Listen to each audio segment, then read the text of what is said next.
Olá, caros alunos. Iniciemos uma aula de Filosofia do Direito. Nós vamos falar hoje sobre um outro contratualista, o John Locke, que é considerado o pai do liberalismo e um dos maiores pensadores da filosofia burguesa moderna, que estava, como eu disse, em ascensão na época em que ele viveu, na Inglaterra, na Inglaterra do tempo dele. Ele esteve envolvido em vários movimentos liberais, inclusive na Revolução Gloriosa de 1688, que pôs fim ao absolutismo. No que diz respeito à sua filosofia de uma forma geral, Locke ele é empirista. Nós já falamos sobre isso. O que é o empirismo? Ele vai contra os inatistas, que argumentavam que o conhecimento parte das ideias já dadas, inatas. Então, para ele, nós não achamos o conhecimento já nas pessoas, senão todo mundo teria a mesma ideia, as ideias seriam universais. Mas o conhecimento ele se faz no indivíduo a partir da experiência sensível. Então, o indivíduo é como se fosse uma tábua rasa que vai ali absorvendo conhecimentos sobre o mundo, as experiências, etc. Essa postura no campo da filosofia do conhecimento será transferida na filosofia dele também para a política e para a filosofia do direito. Para ele, não há poder inato que venha de Deus. O poder é uma construção humana. Locke, dessa maneira, vai contra o absolutismo que sustentava justamente a fundamentação divina do poder. Lembra que a ideia do absolutismo era que você tem o poder que é como se fosse o rei fosse um procurador divino? Para Locke, é o contrato social que dá base ao poder político. A sociedade civil ela se levanta a partir de um pacto entre os indivíduos, que antes desse acordo viviam sob a situação de natureza ou estado de natureza, como nós já falamos. Então, o fundamento da vida em sociedade civil vai se dar a partir do consentimento dos próprios cidadãos. Então, nesse sentido, Locke ele vai apresentar uma filosofia bem semelhante à de Hobbes, na medida em que ambos vão negar que os indivíduos sejam sociais por natureza, como afirmava Aristóteles, o homem é um ser social, um animal político. Não, para eles não.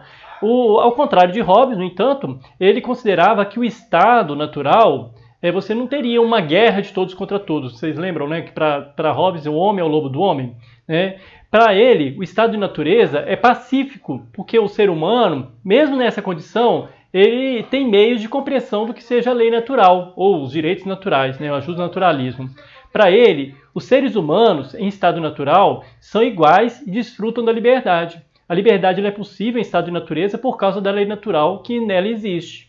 Então, a guerra, que é o resultado do desrespeito a essa lei natural, ela é uma possibilidade, mas é uma possibilidade real, no estado de natureza. Então, por isso que você tem a necessidade da formação do Estado. Mas existe um problema, porque esse desrespeito, que seria uma possibilidade dos indivíduos desrespeitarem a lei natural, etc., isso aí vai acontecer também numa situação de Estado civil. Então, a situação de guerra é um risco que não está restrito apenas ao estado de natureza. Também, depois de formado o estado social, é possível que haja desrespeito aos direitos naturais, o que vai exigir, então, a defesa desses direitos. Então, se você restringisse só aos direitos naturais, você falava assim, não, só os direitos naturais. Quando você tem estado civil, você teria paz, mas não é bem assim que funciona, Mesmo durante o estado civil, você vai ter guerra, como temos até hoje, os conflitos. Então, qual que seria a vantagem de formar um estado social a partir de um contrato?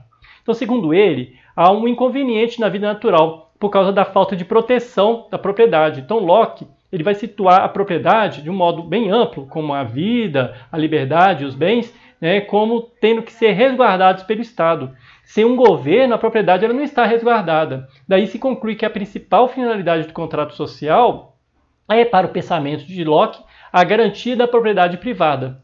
Então, a passagem do estado de natureza para a sociedade civil em Locke, ele não representa uma transformação da liberdade em submissão, como era no pensamento de Hobbes. Então, você não vai ter as pessoas não vão se submeter ao poder de um monarca, não há um salto qualitativo na forma de organização dos homens. O contrato social em Locke, ele vai manter a liberdade natural, mas vai sustentá-la em um outro grau. Então, agora é um grau político, e não mais um grau individual.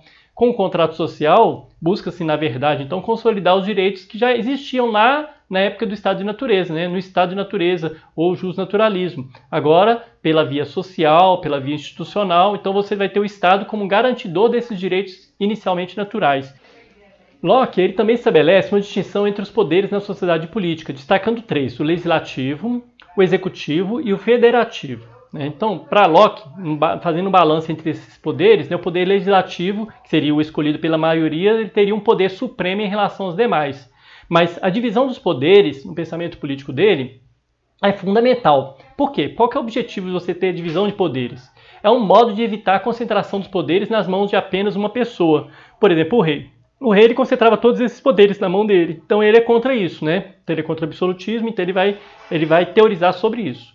Locke ele chegou a defender um certo tipo de justnaturalismo, né, como nós dissemos. Mas para ele não vai se basear esse direito natural numa ideia de uma razão inata ou numa condição humana, como pensava Aristóteles, não. Para ele, a lei da natureza ela não está inscrita nas mentes dos homens. Pelo contrário, como ele era empirista, como já disse, né, ele baseava nessa ideia do experiência sensível, ele vai afirmar que o direito natural também é um conhecimento que se alcança por meio da experiência dos indivíduos.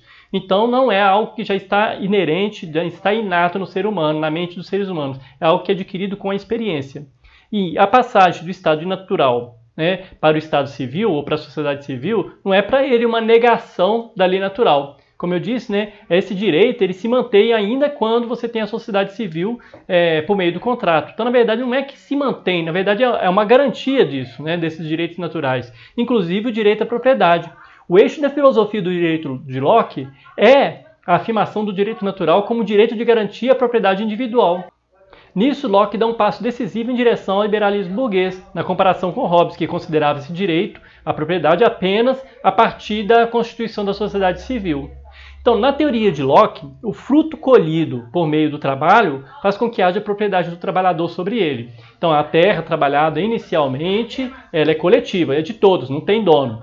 Mas ela se torna individual apenas a partir do resultado do trabalho das pessoas, de cada um, né? Então, a partir daí, o que era coletivo passa a ser privado, em razão do que se empreendeu nessa terra, né? Com a aragem, com a plantação, com a melhoria, com o cultivo dos produtos. Veja bem, olha, como eu disse, ele é considerado o pai do liberalismo, né? Então, e mesmo nessa concepção, o que ele está pensando? Uma terra que tem que ser produtiva. O que pensaria Locke, por exemplo, a respeito de tantas terras atualmente nas mãos de grandes latifundiários que não produzem nenhum grão sequer? Mas significa que ele defende o contrário? Vamos com calma. Então, o fato de haver grandes extensões de terras nas mãos de poucos, isso diria que seria ilegítimo na teoria de Locke, você ter essa grande extensão de terras nas mãos de poucos? Ele, por exemplo, seria a favor de uma reforma agrária? O que vocês pensariam? Olha, ele é a favor do liberalismo. É lógico que ele vai falar que não, né? Não há nada de ilegítimo. Para ele, a desigualdade da propriedade da terra e dos bens, ela se justifica porque com o surgimento do dinheiro, a proporção da terra para o uso do trabalhador ela vai se alterar. Então, para Locke, o dinheiro é uma conveniência entre os homens, cuja referência para a medida dos bens se dá por consenso. Então, com o dinheiro, passa a ser possível, inclusive, a gente ter uma dissociação da propriedade em relação ao seu uso pelo trabalhador. Em que sentido? Pensa bem. Na sua teoria, a propriedade de bens em quantidade maior que aquela que se presta ao uso seria, em estado natural, uma injustiça. Em estado natural. Um homem que tivesse muitas frutas, não conseguisse comê-las todas, e deixasse que estragasse, isso aí seria uma situação injusta no estado de natureza. Só que, com o dinheiro, é possível acumular coisas imperecíveis, como, por exemplo, o ouro, a prata, e com isso é possível comprar terras e vendê-las, né? Ou mesmo prevenir-se com bens que possam ser vendidos depois. Então, no certo sentido, você pode acumular sem perder. Nesse sentido, com o dinheiro, ter mais comida que aquela que se consegue comer, não é mais algo injusto para ele, né? Porque a gente pode, inclusive, guardar essa comida como um bem para ser vendido depois. Se não fosse o dinheiro, a medida da propriedade ainda seria a medida do uso da terra. E cabe ao governante garantir que essa propriedade privada seja resguardada.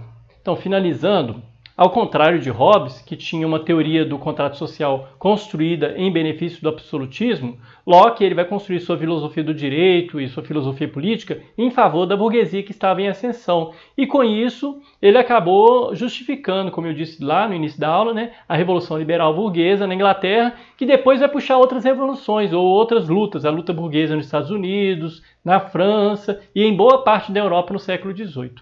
Então, pessoal, eu espero que tenha sido claro. Qualquer dúvida, crítica ou sugestão, deixe nos comentários.